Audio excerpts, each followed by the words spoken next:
In what doctors call an exceptionally rare but tragic case, a man died of rabies after receiving a kidney transplant.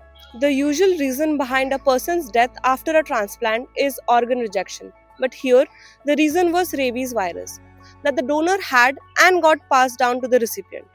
This rare medical event was reported by the Centers of Disease Control and Prevention. In their report, CDC explained that this is only the fourth time in nearly 50 years that rabies has passed down from an organ donor to a recipient. It was the fall of 2024 in Idaho when the donor was scratched by a skunk. The animal scratched his shin deeply enough to draw blood, but he did not get bit.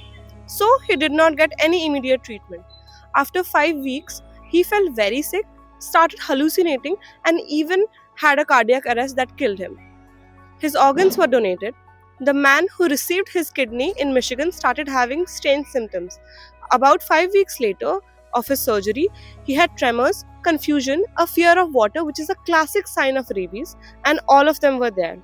He also died a week later. This is when doctors realized a connection. They looked back at the donor's records and found that the family mentioned that there was a skunk scratch. Tests later also confirmed that both men had the same type of rabies virus.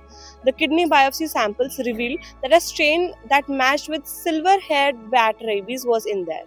This meant that the donor had died of rabies, which the skunk may have gotten from a bat and unknowingly passed it down to the transplant recipient.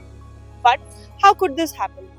Although organs were routinely tested for HIV and hepatitis, they were not usually tested for rabies due to its rarity.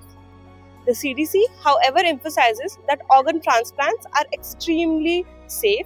Last year, over 48,000 transplants saved lives. However, exceptions like these do exist. As of now, 3 other people had received cornea grafts from the same donor. Once the risk was identified, the grafts were removed, and all 3 of the individuals received post exposure prophylaxis. They remained healthy and showed no signs or symptoms.